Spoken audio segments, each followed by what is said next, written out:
নমস্কার প্রিয় দর্শক, আজকে তোমাদের সামনে আমি একটা অন্যরকম রেসিপি নিয়ে হাজির হয়েছি। ধোকার ডালনা। তোমরা নিরামিষ ধোকায় খেয়ে থেকেছো হয়তো বেশিরভাগ সময়তেই।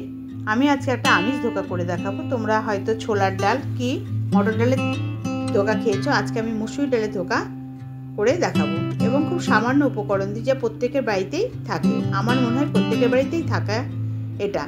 তার জন্য আমি এক বাটি মুসুর ডাল নিয়েছি এবং সেটাকে ভালো করে ধুয়ে যতক্ষণ না তার ঠিক সাদা জলটা বের না হচ্ছে ততক্ষণ আমি মুসুর ডালটাকে ধুয়ে নেব।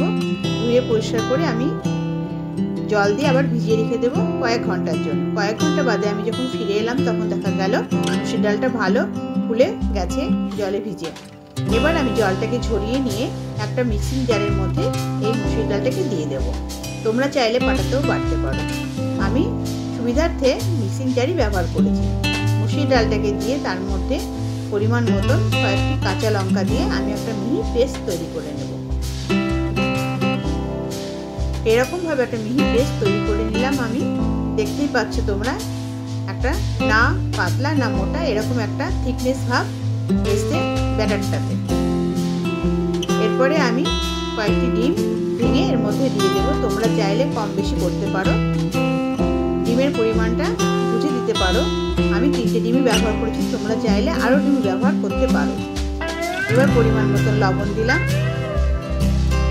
কিছুটা পরিমাণে আমি আদা দিয়ে দেবো বাটা। তোমরা না চাইলে নাও দিতে পারো, কিন্তু আমার মনে হলো যে আদা বাটা দিলে ভালো স্বাদ হবে, তার জন্য আমি আদাটা ব্যবহার করেছি। হলুদ, স্বাদ অনুযায়ী মিষ্টি, চিনি দিয়েছি আর লঙ্কার গুঁড়ো দিয়েছি, কাশ্মীরি লঙ্কার গুঁড়ো দিয়েছি, যার জন্য কালারটা ভালো আসবে বলে। ঝালের জন্য আমি লঙ্কা ব্যবহার করেছিলাম। এবার আমি একটা আলুকে ডুমো ডুমো করে কেটে সেদ্ধ করে নিয়েছি। এরপরে আমি একটা গ্যাসে ফ্রাই প্যান বসিয়ে তাতে পরিমাণ মতন তেল দিয়ে ব্যাটার থেকে কিছুটা ব্যাটার নিয়ে এইভাবে আমি দিয়ে দিলাম। দিয়ে চামচের সাহায্যে আমি একটা রুটির আকার মতন করে নেব। দেখতেই পাচ্ছ। এবার আমি একটা ঢাকনা দিয়ে দিলাম। ঢাকনাটা দিয়ে আমি এক পিঠ দিয়ে আমি অপর পিঠটা উল্টে দিলাম। এইভাবে আমি ভালো করে দু পিঠটা যখন হয়ে যাবে তখন আমি এটাকে তুলে নেব। আমি ব্যাটারে অর্ধেকটা দিয়েছিলাম আর অর্ধেকটাও আমি পরে আবার আরেকবারে দিয়ে দিলাম। একবারে আমার হয়নি বলে আমি দুবারে ব্যবহার করেছি। আগেরবারের মতন এবারও সেই আমি একই রকমভাবে ভেজে নেব। ভাজার সময় আমাকে খেয়াল রাখতে হবে গ্যাসের ফ্লেম যেন একদম মিডিয়াম থাকে। হাই ফ্লেম থাকলে এটা পুড়ে যাবে, কিন্তু ভেতরটা কাঁচাই থেকে যাবে। তার জন্য মিডিয়াম আঁচের আগে রেখে এটাকে করতে হবে। এবার আমি উল্টে নিয়ে একটু তেল দিয়ে ভালো করে সেঁকে নিলাম, কারণ পরে আমি এটাকে আর ভাজবো না।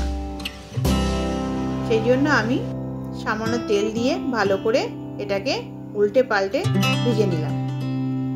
দেখো আমার হয়ে গেছে। এটাকেও আমি তুলে নিলাম। তুলে নিয়ে আমি এটাকে ছুরির সাহায্যে কেটে নেব, বরফির আকার করে নেব। যেমন তোমরা নিমকি করো ওরকম করে আমি এটাকেও কেটে নেব। দেখো আমি কেমন করে কাটছি, এরকম করে তুমি কেটে নিতে পারো। এইভাবে আমি দুটো পিসি কেটে নেব। দেখো এইরকম শেপ দিয়ে নিয়েছি।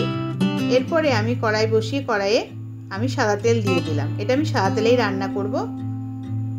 এবং সাদা তেল দিয়ে গরম হলে পরে আমি ডুমো করে কেটে রাখা আলু, যেটা আমি সেদ্ধ করে রেখেছিলাম, সেটাকে আমি দিয়ে দিলাম।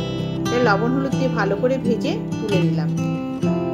আলু ভাজার সময় আমার গ্যাসের ফ্লেম একদম মিডিয়াম থাকবে। এরপরে যে আলু ভাজার পরে যে তেলটা ছিল তাতে আমি দুটো শুকনো লঙ্কা, কিছুটা পরিমাণে জিরে আর কয়েকটি তেজপাতা দিয়ে যখন মশলা থেকে ভালো একটা সেন্ট বেরোবে তখন আমি কুচি করে কেটে রাখা পেঁয়াজটাকে দিয়ে দেবো। পেঁয়াজের মধ্যে লবণ আর হলুদ দিয়ে পেঁয়াজটাকে লাল লাল করে ভাজতে থাকবো যতক্ষণ না পর্যন্ত পেঁয়াজের কালার আর ধরছে, ততক্ষণ পর্যন্ত আমি এটাকে ভাজতে থাকবো। দেখো আমার পেঁয়াজের কালার প্রায় চলে এসেছে।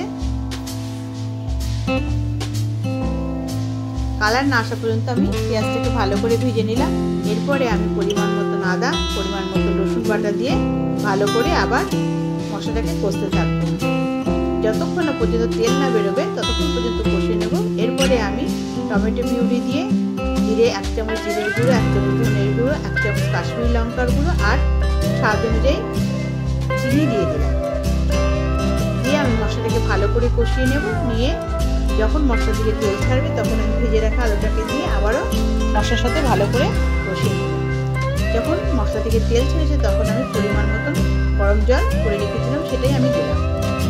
এবার ঝোলটা যখন ফুটতে শুরু করবে তখন আমি স্বাদ অনুযায়ী লবণ, কালারের জন্য কাশ্মীরি লঙ্কার গুঁড়ো আর হলুদ দিয়ে দেবো। এবার ঝোলটা আমার যতক্ষণ না ফুটবে ততক্ষণ আমি অপেক্ষা করতে থাকবো। ঝোলটা যখন ফুটে উঠবে তখন আমি ধোকাগুলোকে দিয়ে দেবো, কারণ ধোকাটা আমি খুব একটা বেশি ঝোলের মধ্যে দিয়ে ফোটাবো না, এটা এমনিতেই নরম, না হলে আরও গলে যাবে। তার জন্য আমি ঝোলটা ভালো করে যখন ফুটে উঠবে তখন আমি ধোকাগুলো দিয়ে দেবো। ধোকা দিয়ে দেখেছি ফুটে উঠছে যখন, তখন আমি বেশি আর নাড়াচাড়া না করে সামান্য একটু গরম মশলার গুঁড়ো দিয়ে আমি ধোকাটাকে নামিয়ে নেব। দেখতেই পাচ্ছ খুব সুন্দর একটা রং এসছে ধোকার থেকে। আমার ধোকা রেডি। এবার আমি এটাকে ঢেলে নেব। তোমরা চাইলে এরকমভাবে বানিয়ে নিতে পারো। দেখো বন্ধুরা কি সুন্দর রং হয়েছে ধোকাতে। তোমাদের ভালো লাগলে আমার পাশে থেকো বন্ধু হয়ে, আর লাইক আর সাবস্ক্রাইব করে দিও।